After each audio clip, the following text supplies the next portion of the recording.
bonjour et bienvenue dans La Foi prise au mot. Dans ce numéro de La Foi prise au mot, je vous propose de parler d'une dévotion qui a repris de l'importance dans l'Église depuis une vingtaine d'années, l'adoration eucharistique. Après la grande ferveur eucharistique du XIXe siècle, qui a vu construire de grandes basiliques comme le Sacré-Cœur de Montmartre ou la fondation d'ordres comme les Pères du Saint-Sacrement de Pierre-Julien Aymar, on a constaté une certaine désaffection. Mais à partir des années 1990, on s'aperçoit que c'est une dévotion en plein renouveau. Alors, pourquoi ce renouveau? Quelles sont ses formes? Pourquoi adorer l'hostie consacrée? Deux invités pour répondre à ces questions. Père Grégoire de Maintenan, bonjour. Bonjour. Alors, Père de Maintenan, vous êtes curé des paroisses de Maisons-Laffitte et de Ménil-le-Roi dans le diocèse de Versailles. Oui. Et dans ces paroisses-là, l'adoration perpétuelle a été mise en place depuis le 16 novembre 2005. C'est ça, il y a 5 ans. Et donc, vous allez nous raconter comment. Sœur Delphine Marie, bonjour. Bonjour. Vous êtes religieuse de l'adoration réparatrice et vous, ça fait depuis le 19e siècle que vous adorez en permanence l'hostie à Paris. Tout à fait, Alors, oui. ce que je vous propose de faire pour commencer, c'est que vous nous racontiez un peu votre expérience l'un et l'autre pour voir un peu comment vous pratiquez, comment vous faites, puisque peut-être que les téléspectateurs l'ont compris, mais vous venez un peu de deux univers différents. Sœur Delphine Marie, on peut dire que vous êtes un peu les représentants de ce que je disais de l'ancienne adoration eucharistique du 19e, et vous êtes plutôt représentant du renouveau des années 90. Alors, on va peut-être commencer par vous, à tout seigneur, tout honneur. Je vous en prie. Expliquez-moi un peu, qu'est-ce que c'est que l'adoration réparatrice et quelle est votre fondatrice? Enfin, qu'est-ce que vous faites? Alors, un petit résumé. Les gens sont souvent assez surpris quand on dit l'adoration réparatrice. Donc, Oui. on s'imagine qu'il existe une autre adoration qui ne serait pas réparatrice. Il faut comprendre que c'est un terme de l'époque. Donc, 1848 est l'année de notre fondation. Oui. Notre fondation est à Paris. Il faut se remettre dans l'histoire. Donc, c'était la Révolution. Pour vous dire un petit peu, en février, 400 morts dans les rues. En juin, reprise de la Révolution avec 4000 morts dans les rues. Et c'est à ce moment historique que Théodelinde Dubouché, qui sera notre fondatrice et qui habite dans les dépendances du Carmel de la rue d'Enfer, décide d'exposer, enfin avec les permissions d'église, d'exposer le Saint-Sacrement justement pour prier pour Paris, un peu comme Sainte-Geneviève, parce que là il y avait urgence. Et c'est pendant ce temps d'adoration qu'elle a reçu cet appel du Seigneur, lui demandant une consécration religieuse, puisque justement les dévotions n'étaient pas suffisantes, donc de créer un ordre religieux, mais impliquant tout un peuple, le peuple de Dieu, donc vraiment en avance sur son temps, justement pour venir adorer, que l'adoration soit au cœur de leur vie. Donc c'est ce qu'on essaye de vivre nous maintenant en 2010. Et l'adoration réparatrice, la réparation était à comprendre par rapport à l'époque, Oui. mais la réparation c'est la recréation. Dieu nous crée à chaque instant. Donc quand on adore, on est recréé, donc on est réparé. Donc, adoration réparatrice. Oui, parce qu'on peut dire que les événements de 48, ça fait quand même plus ça y est, c'est réparé, non? C'est réparé, sauf que nous, on garde nos origines, Oui. donc on garde notre cachet. D'ailleurs, notre fondatrice nous a dit que notre vie devait être amour et sacrifice. Voilà, c'était quand même une époque assez doloriste, une époque où on pensait que la souffrance, etc. Et d'ailleurs, notre fondatrice, à la fin de sa vie, disait « Je n'ai pas assez parlé de l'amour ». Donc, ça dit bien que l'adoration est une question d'amour. L'amour sans sacrifice n'existe pas. Voilà. Quand on aime vraiment quelqu'un, on se sacrifie, mais avec de la joie. Et puis après, un peu de douleur, parce qu'on sent bien que ça nous fait...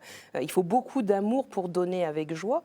Donc voilà. Et puis peut-être dans la réparation, le deuxième point, aimer Dieu pour ceux qui ne l'aiment pas.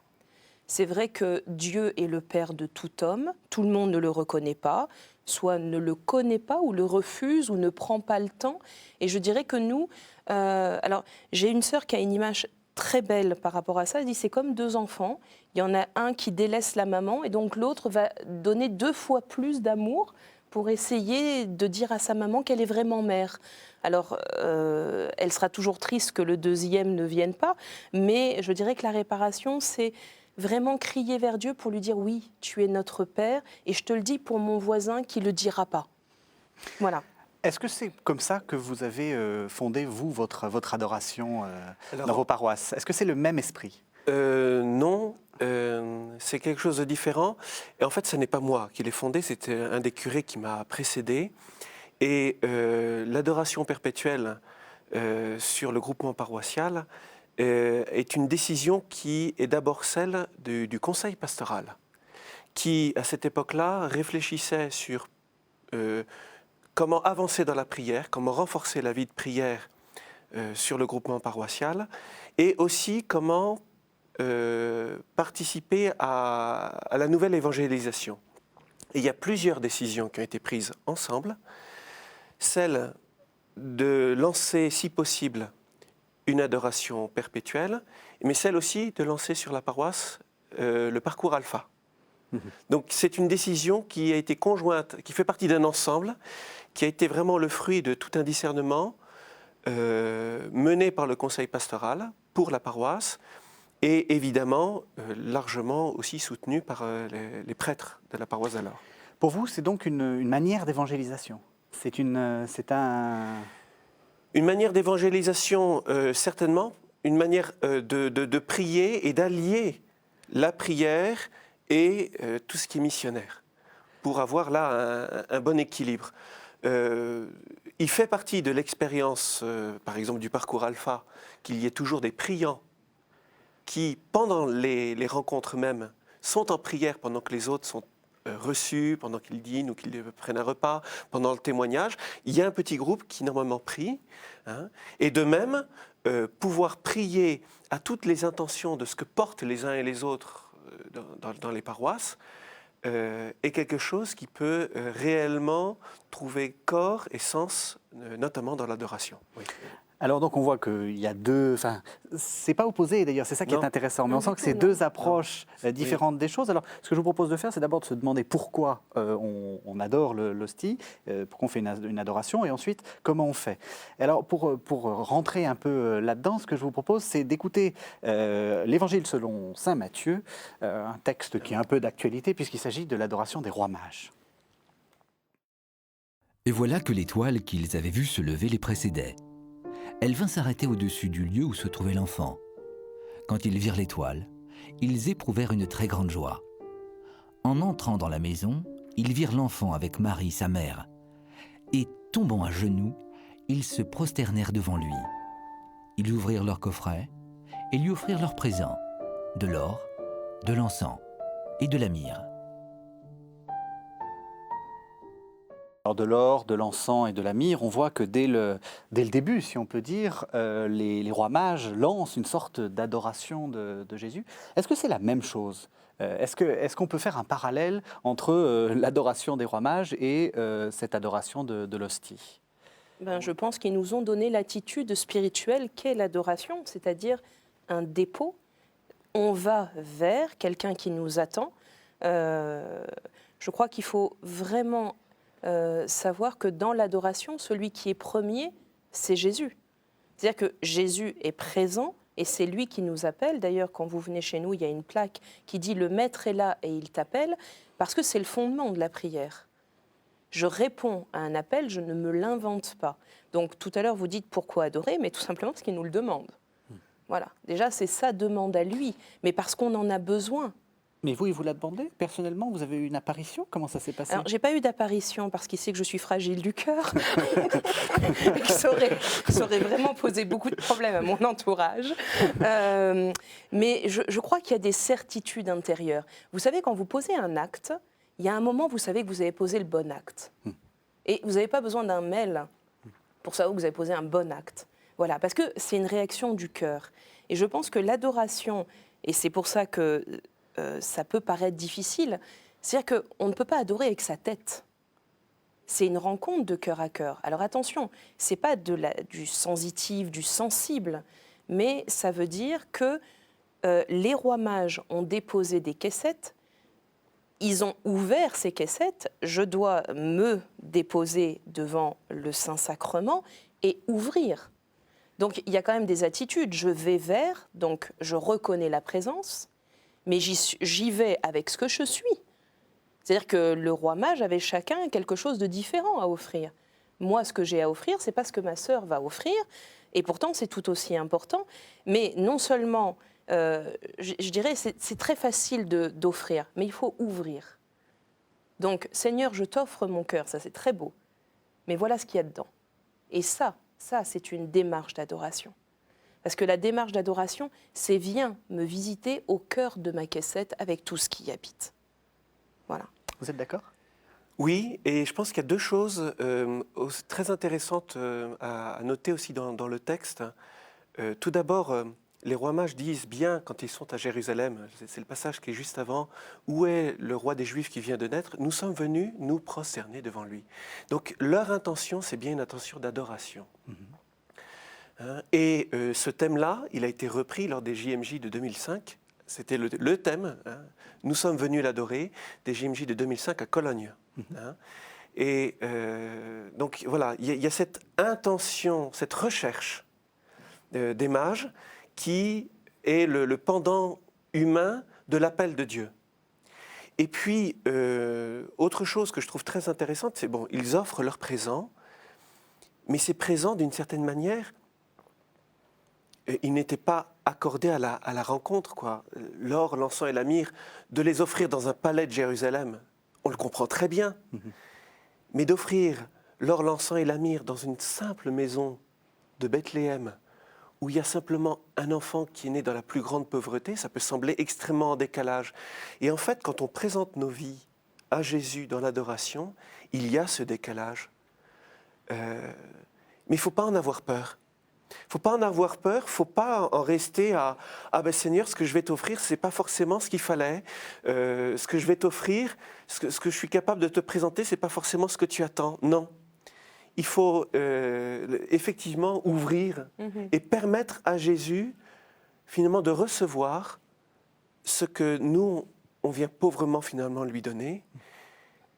Et puis, en revanche, vivre une rencontre, et une rencontre qui est susceptible de nous transformer. Souvenons-nous que les mages sont partis par un chemin différent, pas simplement pour éviter de rencontrer à nouveau Hérode, mais parce qu'ils ont été intérieurement transformés. Vous savez, quand on vit un événement, l'aller et le retour, on ne le fait jamais de la même manière. Absolument.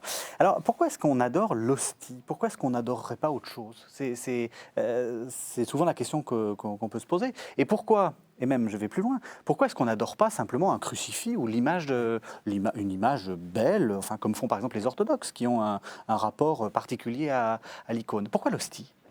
Je pense qu'il y a une question de présence réelle.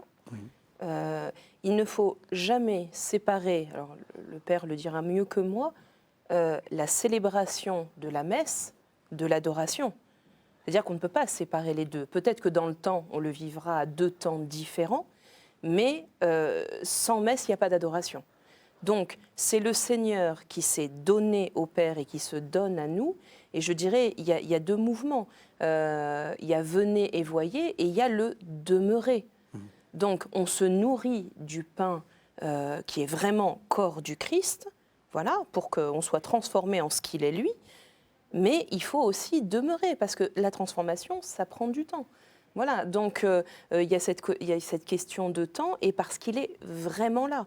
Ce n'est pas un symbole, on va dire que c'est lui. Il est là. Et c'est lui qui a demandé à être sur les autels. Je veux dire, c'est une inspiration de son esprit, parce qu'on a une pauvreté humaine, on a besoin de signes, et ce signe-là nous est donné. Et je serai avec vous tous les jours jusqu'à la fin des temps. Il tient sa promesse. Alors, ce qu'a dit la sœur Delphine Marie est important, Père. Oui. Un des reproches qu'on fait, c'est qu'on a l'impression que l'adoration est détachée de l'Eucharistie. Alors, le premier et le vrai moment de l'adoration véritable, c'est l'Eucharistie. C'est l'Eucharistie. Et moi, je reste très marqué par le témoignage d'un prêtre de campagne, qui est un missionnaire. Il a été père blanc au Ghana pendant très longtemps. Et à ces messes, après la communion, il y a vraiment 5 minutes de silence total, complet, où le temps suspend son cours. Simplement pour goûter dans l'Eucharistie elle-même la présence de celui qui se donne. Mais ensuite, alors c'est possible de le faire à ce moment-là dans l'Eucharistie parce qu'on a été préparé par toute la liturgie de l'accueil, par la liturgie de la parole où la parole de Dieu nous a nourris, par la prière de la prière eucharistique, par le moment même de la communion. Et là, on peut prendre 5 minutes qui peuvent être 5 minutes de grâce, vraiment très fortes. Et on le vit assez souvent, on arrive à le vivre assez souvent aux messes de semaine. Hein. Et donc il y a quelque chose déjà de très beau. Ensuite, on sait très bien que pour que notre cœur soit réellement disponible à la présence du Christ, il faut du temps et de pouvoir prolonger. Et le mot est vraiment très fort, pouvoir prolonger l'Eucharistie par l'adoration eucharistique est quelque chose qui peut être extrêmement fécond.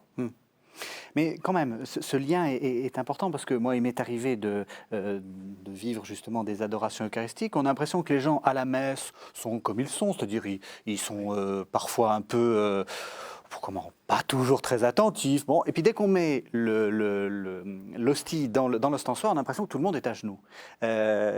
Comme s'il se passait quelque chose, comme si le fait de mettre l'hostie dans l'ostensoir était quelque chose de plus sacré que la présence à la messe. Il faut bien répéter que c'est la même chose. Oui. Et je dirais aussi que peut-être que les gens ne savent pas aussi trop ce qui se passe dans les différents moments de la messe. Et ça, je pense qu'on doit revenir à ce qu'une messe signifie. Pourquoi est-ce qu'on vit tel temps à tel moment pour qu'il y ait une meilleure intelligence déjà des signes et de ce que l'on vit. Parce que effectivement, du coup, on vivrait la messe, je dirais, d'une manière beaucoup plus active, au lieu de regarder sa montre toutes les 5 minutes pour être sûr que normalement, dans 10 minutes, c'est terminé. Donc voilà. Alors, et en plus, il y a un petit danger par rapport à l'adoration, si on le sépare de la célébration eucharistique, c'est que ce Seigneur, ce Jésus-Christ qui est présent, il est présent pour moi, mais c'est toujours une dimension d'Église. C'est-à-dire que même si j'attends qu'il soit exposé, ça ne reste pas mon petit Jésus à moi. C'est-à-dire que je suis là, mais il y a le corps du Christ qui est là, et que je sois toute seule en adoration à la chapelle, ou qu'il y ait 50 ou 60 personnes, c'est une dimension d'Église. Donc il faut faire un peu attention à mon petit Jésus à moi et ma petite dévotion à moi. Vous vouliez parler des dangers, on en parlera peut-être, mais ça en fait partie. Une messe, on ne peut pas avoir ce petit lien et exclure les autres. L'adoration eucharistique, il faut toujours se souvenir que c'est en Église. Oui, et je crois qu'il y a aussi quelque chose de très important qu'il faut qu'on continue à creuser sur ce qu'on appelle la participation active. Si on regarde bien les textes du Concile Vatican II, et si on va voir même le texte en latin, on voit apparaître les deux mots participatio actuosa, oui. qu'il faudrait peut-être presque traduire par participation en acte. Alors ça fait un peu savant, mais on pourrait dire participation plénière, participation totale. C'est-à-dire, il ne s'agit pas d'abord de faire des choses, il s'agit d'apprendre à être là, et il s'agit d'apprendre à recevoir celui qui se donne à nous. C'est pas, on peut avoir parfois le travers dans une messe de vous dire nous sommes là, alors Seigneur, maintenant nous t'accueillons. Non, c'est nous qui sommes les invités au repas du Seigneur. Et c'est nous qui avons à nous laisser accueillir. C'est lui qui exerce l'hospitalité et nous avons à nous laisser accueillir. Et ça, dans le temps de prière, de l'adoration, où justement on n'a plus rien de spécial à faire que d'essayer de goûter la présence et de se laisser accueillir par le Christ, de se laisser porter par lui, de se laisser habiter par lui, eh bien, il y a quelque chose où notre participation à cette rencontre est plus immédiatement une participation plénière et en acte, mais pas dans le sens de l'activisme, dans le sens d'apprendre à savourer et à goûter la présence de quelqu'un qui nous aime et qu'on a à rechercher, à découvrir, à rencontrer. Alors, moi, la question que je me pose aussi, c'est quels sont les bienfaits qu'on en reçoit parce que vous avez dit, vous êtes une réparatrice. Vous réparez ce qui s'est passé en 1848. Vous incluez aussi en 1871. Oui, c'est ça. Vous faites aussi les deux guerres mondiales. C'est marrant, mais j'ai quand même l'impression que le monde a encore besoin d'amour. Hein. On n'a pas attendu 1848 pour s'en rendre compte. Oui. Et c'est ce que je vous disais tout à l'heure. Je pense que l'adoration sera jusqu'à la fin des temps, puisque on a besoin que la chaleur de l'amour dans notre monde soit non seulement maintenue, mais augmentée. Et l'adoration y participe. Donc, mais est-ce que vous, lorsque vous faites ça, vous avez cette idée-là? C'est-à-dire, vous vous dites, je suis en train de... un peu la dévotion, j'ai dit, pardonnez-moi, j'ai dit que c'était des dévotions un peu anciennes. Je ne dis pas que vous êtes Non, mais à c'est pas grave, je l'ancienne. le vis très bien. Mais c'est vrai que quand on voit les textes des papes, jusqu'à Paul VI, le dernier en date important, c'est Pie XI, qui disait clairement qu'il y avait réparation, dévotion au Sacré-Cœur, enfin que tout ça était lié et qu'on faisait ça pour réparer les péchés des hommes, en fait. Est-ce que c'est encore d'actualité pour vous? Moi, ce qui est d'actualité et ce dont je reste persuadée, c'est que ceux qui répondent à cet appel de l'adoration vivent un chemin de libération qui, pour moi, est la vraie réparation. On a tous nos fils à la patte. Personne ne peut se dire qu'il n'a besoin de rien. Et justement, quand on dit qu'il ne faut pas essayer de se présenter devant le Seigneur en politiquement correct. Il y en a qui disent « oui, mais je ne suis pas assez bien, enfin, intérieurement ça ne va pas, donc avant de me mettre en adoration, je veux être un peu mieux ». Au contraire, il a dit qu'il était quand même venu, non pour les justes, mais pour les pécheurs. Donc, et c'est aussi dans notre capacité d'accueillir. Vous voyez, souvent je prends l'exemple de quelqu'un qui n'a besoin de rien. Comment est-ce qu'il est capable d'accueillir? Alors que celui qui a besoin de tout, mais la moindre petite chose, il va sauter dessus pour l'accueillir. Vous voyez? Et c'est ça qui est à creuser en nous. Alors, vous voyez, j'ai une robe marron, c'est la couleur que portent aussi les carmélites. Parce que notre spiritualité, elle vient de Sainte Thérèse d'Avila, notre fondatrice. À sa mort, nous a dit « je vous lègue l'Eucharistie et Sainte Thérèse d'Avila ». Et Sainte Thérèse d'Avila, quand elle nous apprend à prier, elle dit toujours « considérez celui qui est là et considérez qui vous êtes ». Mais ce n'est pas pour qu'on se regarde le nombril, c'est parce qu'on a un amour immense à accueillir. Voilà. Et que, effectivement, ce qui est important, c'est non pas ce que je suis, mais c'est ce qu'il est. Alors, on n'en a pas encore parlé pour l'instant et pour moi, on ne peut pas. Alors on a dit messe, adoration. Mais il ne peut pas y avoir adoration sans parole de Dieu. Parce que ce Jésus qui est là, présent, c'est ce Jésus qui s'est révélé dans les évangiles, qui a vécu avec ses tripes, qui est venu nous rejoindre dans une humanité concrète. Et l'autre danger, c'est que si on ne lit pas la parole, on va se le fabriquer, ce Jésus. Il sera selon ce dont j'ai besoin. Donc, c'est très important de lier aussi adoration avec parole de Dieu pour être présent devant quelqu'un qui est réellement présent. Donc, qui tu es, Seigneur? Et me voici avec ce que je suis. C'est étrange parce que ça fait déjà 2 fois qu'on tourne autour de cette idée de mon Jésus. Est-ce que ce n'est pas le danger avec l'adoration de se dire c'est mon Jésus, j'ai un rapport? Vous voyez ce que je veux dire? C'est un danger qui est souvent mentionné par un certain nombre de détracteurs, si je peux utiliser, enfin, c'est peut-être un mot un peu fort, mais par des personnes qui ne se sentent pas attirées par l'adoration et qui ont du mal à comprendre comment on peut vivre ça. Ça peut être un... Et ce danger, il peut être réel, parce qu'effectivement, si on oublie que même si on est seul durant la nuit, dans une église à prier devant le Saint-Sacrement, en fait, on n'est pas seul, on est avec toute l'église. Mais si on oublie ça, effectivement, on peut finir par vouloir faire de cette rencontre une sorte de miroir, quoi. Par finalement vouloir se chercher soi-même au lieu d'essayer de rencontrer Jésus, ou de vouloir n'entendre Jésus que quand il va nous parler de nous, alors qu'il est capable de nous parler à nous, mais de beaucoup d'autres choses. Et il peut y avoir éventuellement ce danger-là, et ça demande, je pense, toujours une vigilance, d'autant plus que, enfin, objectivement, on est dans une société qui est assez individualiste. Oui, et donc cet individualisme, et il n'est pas extérieur non plus aux chrétiens, je veux dire, enfin, voilà. Et donc là, il peut y avoir effectivement un certain danger. Mais concrètement, le temps intervient là.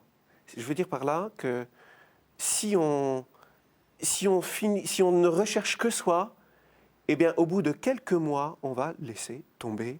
Parce que se trouver soi, on peut le faire dans des tas d'autres lieux. On peut le faire chez soi, on peut le faire se retrouver soi-même, on peut le faire face à un paysage de la nature, on peut le faire dans plein de lieux. On peut éventuellement demander à rencontrer quelqu'un pour cela, hein, pour se retrouver soi-même. Mais dans ce cas-là, l'adoration n'apporte rien. Et on finit par céder, par arrêter parce qu'elle ne nous apporte rien. Tandis que là, sur les paroisses de Maison-Lafitte et du Mesnil-le-Roi, nous sommes arrivés à la 5e année. Et donc, il se trouve qu'il y a un journal paroissial que nous avons, qui est distribué dans toutes les boîtes aux lettres, et on a fait un peu le point sur ce qui est vécu dans nos 2 paroisses, pour pouvoir en témoigner aux habitants des 2 villes. Et donc, on a récolté un certain nombre de témoignages de gens, de chrétiens qui participent à l'adoration perpétuelle. Eh bien, très concrètement, ce dont ils témoignent le plus, c'est le fait que cette adoration a eu sur eux des effets inattendus. Ça les a surpris. Il y en a qui disent, moi je suis venu simplement par curiosité, mais je ne savais pas prier. Et je me disais, allez, je tente l'expérience. Je suis allé voir sur des sites internet comment ça se déroule. Alors voilà, j'ai suivi des conseils et puis finalement ça se passe différemment de tous les conseils que j'ai pu recevoir. Mais maintenant ça fait 5 ans quand même que ça dure. et donc il y a des effets inattendus et quand c'est une vraie rencontre avec le Christ, eh bien on finit par avoir des témoignages mais merveilleux de personnes qui disent mais finalement je n'arrive pas à m'en passer parce que ça devient un rendez-vous régulier dont j'ai besoin pour vivre l'ensemble de la vie de ma vie de chrétien. Voilà. Alors, ça, c'est très important parce que le fruit, c'est l'ouverture du cœur. Ce n'est pas le repli sur soi. Oui. Et je pense que si une personne est honnête, alors je reprends Sainte Thérèse d'Avila, mais quand c'est qui a écrit le château intérieur, etc., donc ses sœurs étaient quand même assez curieuses de savoir dans quelle pièce du château elles étaient, voilà. Elle dit, mais regardez votre vie de communauté. Plus vous serez proche de vos sœurs, plus vous êtes proche de Dieu. Et je pense que nous, en tant que chrétiens, moi qui vis une vie communautaire, où ce que me demande Dieu, c'est bien d'aimer tout le monde, mais il faut que j'aime ma sœur qui est à côté de moi. C'est-à-dire que, comme me disait une sœur âgée, et j'ai beaucoup aimé, à force de prier pour tout le monde, on finit par prier pour personne. C'est-à-dire qu'il faut être incarné, quoi. Je suis une personne avec des relations, avec des intentions particulières. Alors, je ne suis pas là devant le Saint-Sacrement pour faire un catalogue. Je suis vraiment là pour rencontrer celui que mon cœur aime et lui déposer tous ceux qui habitent mon cœur. Mais le fruit, c'est l'ouverture. Le fruit, c'est cette capacité, c'est Matthieu 25. J'avais faim, vous m'avez donné à manger, j'avais soif, vous m'avez donné à boire. C'est être capable de voir celui qui est à côté de moi et de voir en quoi je peux soulager sa souffrance ou quoi que ce soit. Et je pense que c'est ce qui nous rend heureux, c'est l'oxygène de notre âme. On est créé pour cet amour-là, pour ce partage. Et l'adoration, justement, elle essaye que de toutes nos blessures qui finalement nous donnent un peu des œillères parce que l'autre est un danger, comme on se sent aimé tel qu'on est, l'autre n'est plus un danger, donc je peux commencer à le regarder. Mais quelqu'un qui passera des heures et des heures d'adoration et qui ne sera pas capable de voir son voisin, je ne sais pas qui il adore. Oui. Mais certainement pas Dieu. Oui, Ça, tout à fait. Et à Maison-Lafitte et au Mesnil-le-Roi, les réalités qui sont présentes sur place font qu'il y a un service paroissial des malades assez important parce que pour un ensemble de 30 000 habitants, nous avons 7 maisons de retraite. Et donc, il y a une bonne 50aine de bénévoles qui se relaient pour aller porter régulièrement la communion aux personnes malades ou aux personnes âgées, soit à domicile, soit dans les maisons de retraite. Il y a aussi une équipe assez forte et qui fait un énorme travail du Secours catholique et qui, là aussi, sont amenés à faire beaucoup de rencontres et à porter beaucoup de monde. Il se trouve qu'énormément de ceux qui sont engagés dans ces services caritatifs, que ce soit par le biais du Secours catholique ou le service paroissial des malades, sont aussi des adorateurs et qu'ils trouvent dans l'adoration un lieu où ils peuvent librement prier pour celles et ceux qu'ils vont rencontrer. Est-ce que je peux faire un peu de mauvais esprit? Oui. Est-ce que ce n'est pas aussi une manière de faire partie du Pâques, quoi? C'est-à-dire, je suis bon catho, je vais voir les malades et je fais l'adoration. Ah non, oui. Non, parce que Non, parce que- l'adoration, oui. ça vous mouille. Oui, et puis la régularité, elle coûte quand même. Oui, hein. oui. Ouais. Voilà, le fait, là concrètement, le rythme sur lequel les paroissiens sont invités à s'inscrire, c'est quand même de prendre 1 heure par semaine. Et quand les paroissiens prennent 1 heure de nuit, pour ceux qui la prennent entre 4h et 5h du matin, on sait très bien qu'en gros, à cette heure-là, quand on rentre chez soi après, on n'arrivera pas à se rendormir. Hein. Donc ça fait commencer du coup très tôt la journée et tenir la régularité. Quand on le voit ça de l'extérieur, ça peut sembler être une prouesse. Bon. Et en fait, il se passe au cœur de nos pauvretés quelque chose de l'ordre de la rencontre dans l'adoration qui justement nous permet de tenir et qui nous permet de tenir, mais par grâce, hein, par grâce. Et du coup, le Pâques du bon cateau, honnêtement, ça ne tient pas parce que d'abord, il y a plein de bons cathos qui n'adorent pas. Et puis aussi parce que il se trouve que l'expérience nous montre qu'il y a aussi parmi les adorateurs sur nos paroisses des gens qui redécouvrent la foi par le biais de l'adoration et qui viennent prier, puis petit à petit prennent contact avec la communauté, et puis finalement viennent aussi à la messe, alors qu'ils y venaient seulement de temps en temps, et qu'il y a tout un redémarrage de la vie spirituelle. Donc les adorateurs eux-mêmes sont d'âge tellement variés, tellement de situations, d'itinéraires spirituels tellement variés qu'il n'y a pas de moule, il n'y a pas de Pâques, il n'y a pas de l'histoire du bon cateau béni oui qui non. Oui, alors j'aimerais rebondir aussi, c'est que vous voyez quand vous faites une bonne action, ça se voit et on vous félicite. Oui. Quand vous adorez, niveau efficacité, c'est limite. C'est-à-dire qu'il n'y a aucun acte concret qui puisse être vu. À vous voulez dire de reconnaissance Eh ben, sociale. de reconnaissance. Oui, on est c'est-à-dire plutôt que pris pour un fou. quand vous aidez un malade, on dit c'est bien, t'aides un malade. Quand vous priez pour lui, à part ceux qui ont la foi, qui disent oui, c'est vraiment bien. Ceux qui n'ont pas la foi, ou en tout cas qui ne reconnaissent pas la puissance de la prière, c'est-à-dire que tu te la coules douce, quoi. Voilà. Donc il y a quand même cette notion que c'est un moment de vérité. Je pose un acte de foi. Et ça, personne ne viendra autour me féliciter ou pas me féliciter. Je veux dire, il y a un moment, c'est ma responsabilité en tant qu'adulte dans la foi vis-à-vis de celui que je viens rencontrer. Et la deuxième chose quand même dans l'adoration, parce qu'on ne l'a pas encore dit, et je pense que c'est important, il y a une gratuité dans l'amour. Et à Dieu, je pense, la seule chose que l'on peut vraiment donner, c'est notre temps. Mais comme à un ami, quand il a dit à Zachée, il me faut demeurer, passer du temps, c'est la gratuité de l'amour. C'est-à-dire qu'une amitié se construit avec du temps passé ensemble, et pas à faire, mais à être.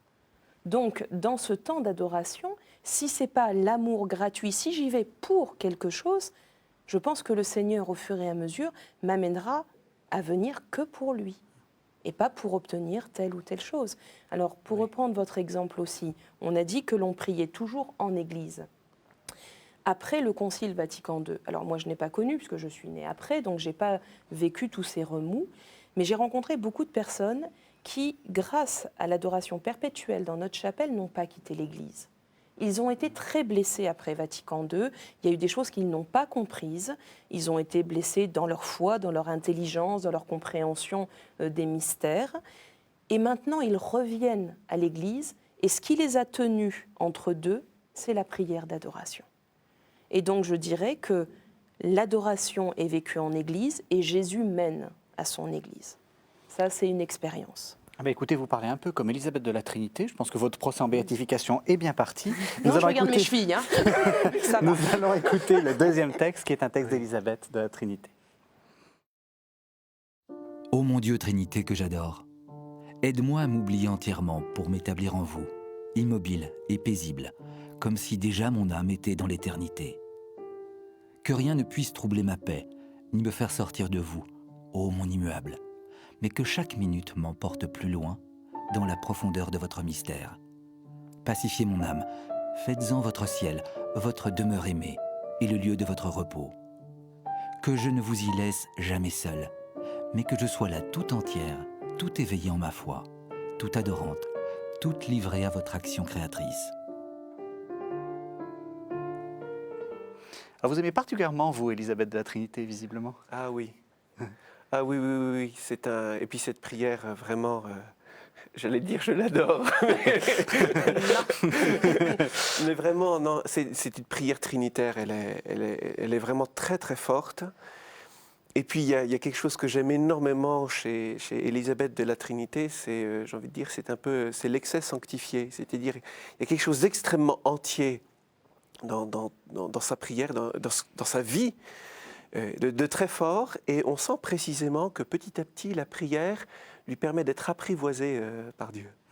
Alors justement, elle adore la Trinité. Oui. Est-ce que on va être un peu concret là, Oui. maintenant, on va passer un peu à des choses concrètes. Est-ce que dans l'adoration telle qu'on la pratique, on adore que Jésus hostie, ou est-ce qu'il faut aller un peu plus loin?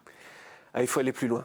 Parce qu'il faut avoir en particulier le texte de Jean 4, c'est-à-dire la rencontre entre Jésus et la Samaritaine, où la Samaritaine, une fois qu'elle sent qu'elle est en face de quelqu'un qui est capable de guérir ses blessures et de la transformer, dit « mais où faut-il adorer ?»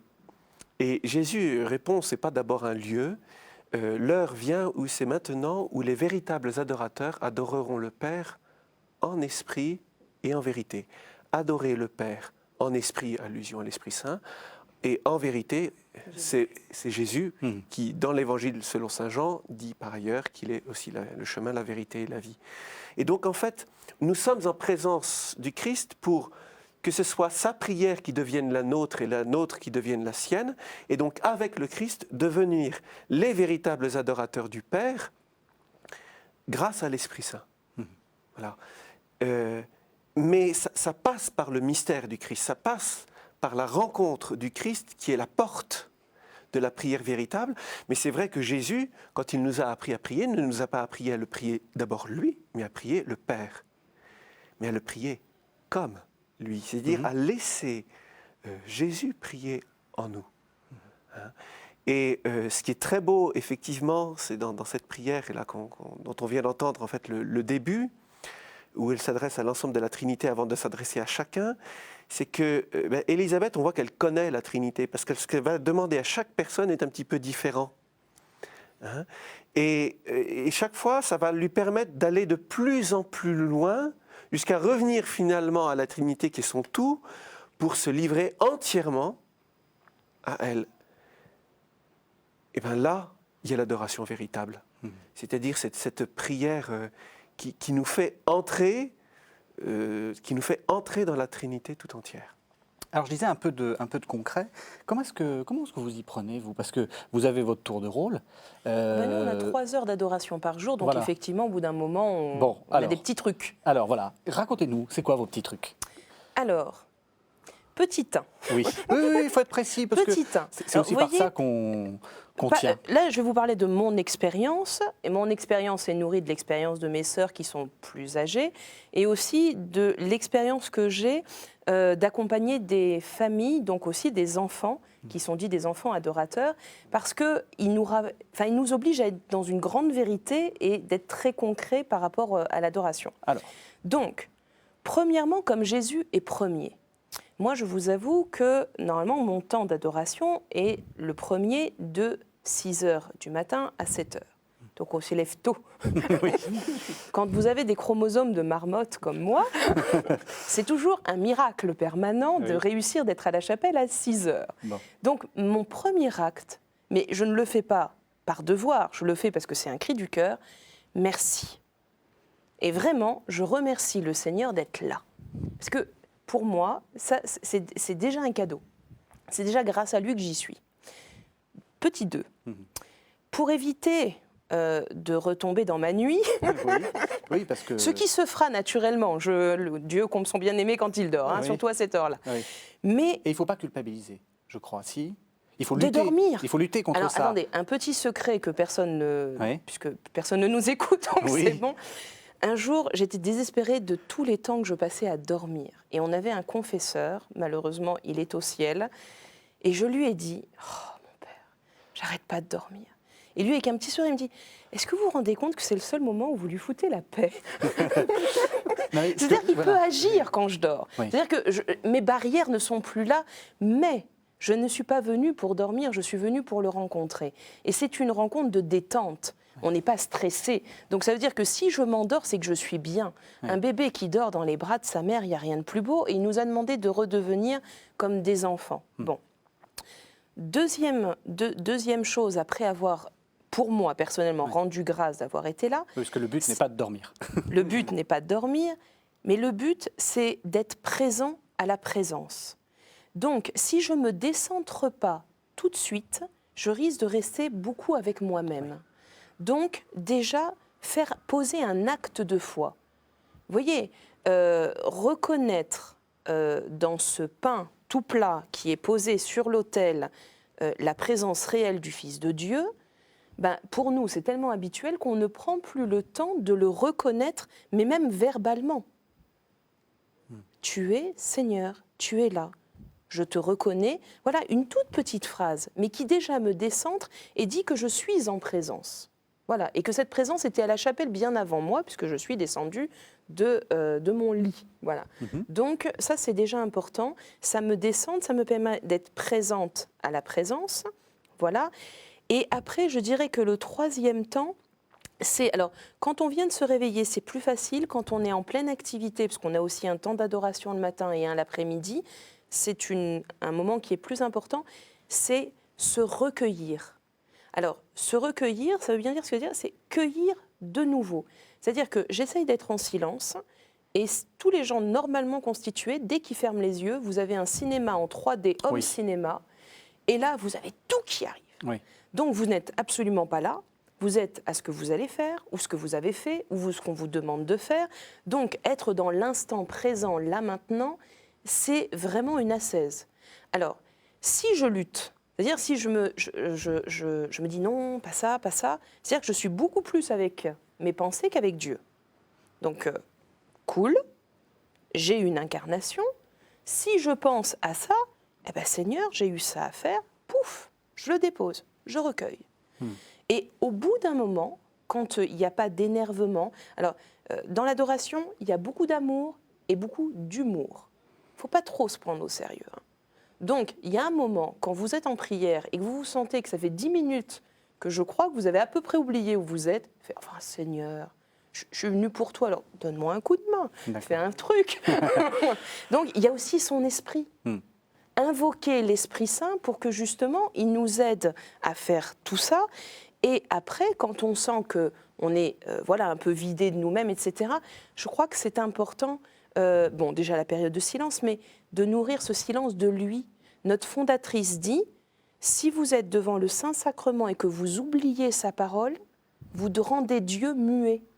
Donc il faut que la parole fasse partie de ce temps d'adoration. Vous voyez, ce sont des petites choses. Hein. Et ne jamais croire qu'on est incapable de prier. C'est de l'orgueil. Hein, parce que c'est lui qui fait le travail. Nous, il faut qu'on soit là. Il ne peut pas le faire à notre place. Mais une fois qu'on est là, on est sûr d'être à la bonne place.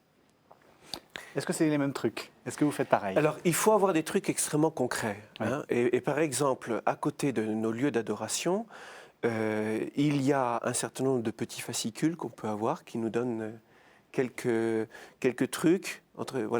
Mais c'est des médiations toutes simples, mais qui peuvent beaucoup nous aider, et surtout précisément le jour où on a tendance à partir dans nos soucis, dans tout ce qui nous préoccupe, et on risque de se recroqueviller sur soi-même.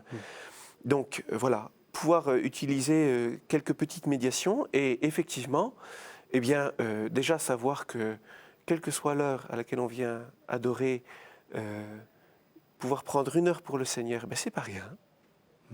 Et on peut dire merci au Seigneur, et puis il faut aussi entendre d'une certaine manière le Seigneur nous dire merci. Parce qu'on lui donne 1 heure. Voilà, c'est les deux. C'est dans la parole, tu as du prix à mes yeux et je t'aime. Voilà. C'est important. Et alors, effectivement, la parole de Dieu peut être effectivement très importante pour nous aider. Jésus, pour revenir à l'Eucharistie, qui est toujours le grand fondement de l'adoration, il y a une table à l'Eucharistie, qui est d'abord la table de la parole, puis la table de l'Eucharistie. Mais c'est une seule et même table. Il s'agit d'être nourri à cette table du Seigneur. Et donc, lors de l'adoration, pouvoir prier le Seigneur avec des textes bibliques, j'avais dire, ça a une utilité pratique extrêmement forte parce que ça nous aide à nous centrer sur quelque chose qui n'est pas nous-mêmes, puisque c'est la parole de Dieu, ça nous aide à nous mettre en écoute. Hein. Et puis, ça nous alimente aussi dans la prière. Hein, et parfois, ça peut être extrêmement bon le jour où j'ai, ben voilà, je vis dans un certain isolement, je peux avoir des soucis. Et là, nous allons entendre le texte de l'Épiphanie d'ici quelques temps, qui nous invite à découvrir comment ces mages se sont mis en recherche du Seigneur. Ben moi, même si je suis isolé, je peux me mettre en recherche. La parole de Dieu va m'apporter des éléments pour permettre la rencontre du Seigneur. Voilà. Et puis, il y a aussi plusieurs petites choses importantes. C'est le fait de pouvoir prier avec son corps. Hein. Bien prendre en considération le fait que, prier, c'est toujours avec son corps. Hein. Le chemin le plus court entre deux âmes, c'est leur corps. Et donc, le chemin le plus court pour la prière, c'est encore notre corps. Donc, nous sommes en face du corps du Christ. Alors, est-ce qu'il faut être bien? Ça, c'est un grand débat. Est-ce qu'il faut être bien ou est-ce qu'il faut être à genoux, là où ça fait mal Si vous avez envie de penser à vos genoux, mettez-vous à genoux. Il faut être... Non, mais si vous voulez penser à Dieu, essayez de vous mettre dans une position active. Oui, voilà. Vous Ce êtes, que j'appelle voilà, un repos actif, c'est-à-dire c'est le repos qui fait qu'on n'est pas non plus affalé, Voilà. mais pas besoin forcément d'être à genoux. Mais ça dépend parce que, honnêtement, dans mes temps d'adoration, il y a des moments où je ressens le besoin d'être à genoux parce que je sens que c'est cette attitude-là qui va le mieux correspondre à ce que je vis dans mon cœur et dans la relation au Christ. Et puis il y a d'autres moments, c'est plutôt quand je lis d'ailleurs une Bible, quand je lis le passage de la Bible, je préfère être assis pour voir la portée et pouvoir,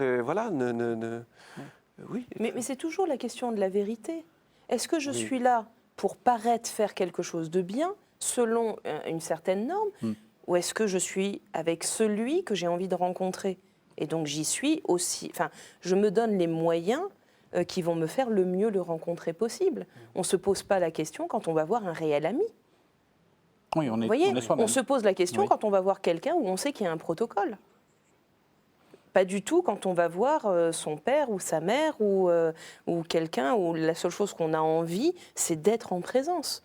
Donc je pense qu'il y a toujours cette question, gratuité de l'amour, vérité, et y être avec tout ce que je suis. Dans l'adoration, rien de ce que je suis est en dehors. Puis il y a peut-être une petite chose, parce que ça je l'entends souvent, des gens qui me disent « mais à quoi ça sert? C'est tellement peu de temps que je peux donner ». Et là, moi j'ai cette... vraiment, parce que c'est aussi la multiplication des pains, donc ça reste dans le thème, 5 pains et 2 poissons pour nourrir 5000 hommes, sans compter les femmes et les enfants. Ridicule. Mais s'il n'y avait pas eu ça, il n'aurait pas pu les nourrir. Voilà. Et donc, ces 5 minutes, ces 10 minutes, 7 heures par semaine, qui, par rapport à toute mon année, toute mon activité, peut paraître rien, il peut nourrir 5000 hommes. Enfin, je veux dire, donnons gratuitement, sans chercher, mais ne disons pas « ça sert à rien », parce que ça, c'est pas vrai. Vraiment, c'est pas vrai. D'après les témoignages que je reçois des paroissiens qui participent à l'adoration, ils insistent sur 3 enjeux. Le premier, c'est l'enjeu du temps. Nous vivons dans une société, et puis alors en région parisienne, c'est, je crois, encore plus fort que dans le reste de la France, où on passe son temps à courir après le temps. Et bien là, le temps, on vient le prendre. Et je me souviens notamment de prêtres africains que j'ai pu rencontrer et qui me disent souvent, vous, les Européens, vous courez après le temps et vous ne le trouvez jamais. Nous, on le prend et on le trouve. Voilà. Donc on passe du temps après lequel on court au temps de la disponibilité, et ça peut avoir des répercussions sur l'ensemble de la journée. Il y a un deuxième enjeu, c'est l'enjeu de la disponibilité, c'est-à-dire que même chez soi, aujourd'hui, c'est très difficile de ne pas rester connecté avec tout le monde. Parce qu'on a plusieurs téléphones, parce qu'il y a Internet, parce qu'il y a les réseaux sociaux, parce qu'il y a la télé, parce qu'il y a tous ces moyens de communication. Et donc, même dans sa chambre, on a encore souvent des moyens de communication. Ça veut dire que venir dans une église ou dans une chapelle pour rencontrer le Seigneur, où là, il n'y a rien, eh bien, ça nous aide à être vraiment disponibles sans être interrompus. Et le troisième enjeu, c'est celui de l'écoute et du silence. Et combien de personnes nous disent, mais c'est extraordinaire. Alors évidemment, surtout les adorateurs de nuit, ils nous disent à quel point le silence, qui est somme toute relatif, hein, parce qu'on est une église à côté de rues qui reste assez passante, on entend toujours une mobilette, une voiture, mais ce silence relatif est un silence qui est plein de quelque chose et qui permet de nourrir notre prière. Eh bien, avec cette question on change de temps, on apprend ce que c'est que la disponibilité, on apprend ce que c'est que le silence, eh bien là, je veux dire, ensuite, on peut trouver des moyens très concrets de mettre en avant ces trois éléments-là en faisant des petits exercices de silence, en essayant de trouver une position du corps qui favorise la disponibilité, en essayant tous les petits trucs pratiques, mais qui sont secondaires, mais par rapport à ces enjeux-là qui me semblent primordiaux. Et là, ensuite, ça peut porter énormément de fruits pour l'ensemble de la journée. Alors nous aussi, on arrive à la fin de l'émission, donc on court après le temps.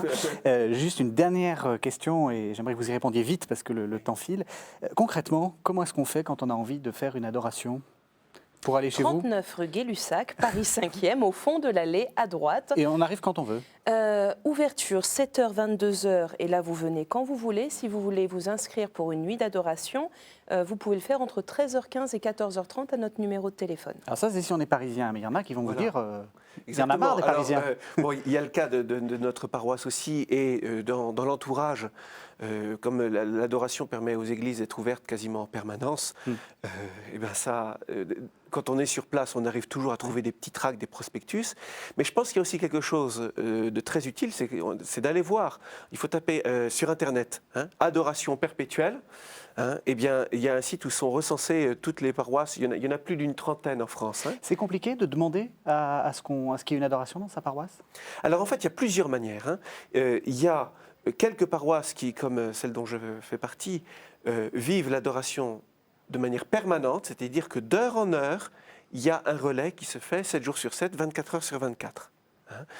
Mais il y a aussi beaucoup de paroisses qui vivent l'adoration, par exemple, une fois par semaine, le vendredi, ou le premier vendredi du mois. Voilà. Et puis il y en a aussi parfois d'autres qui se regroupent pour aller à Montmartre. Donc il faut se renseigner sur Internet. Il faut se renseigner, et Internet permet notamment de le faire, ou sa paroisse, son curé. Voilà. Eh bien, merci à tous les deux de nous avoir fait découvrir l'adoration perpétuelle. Merci à vous. Et merci de nous avoir suivis.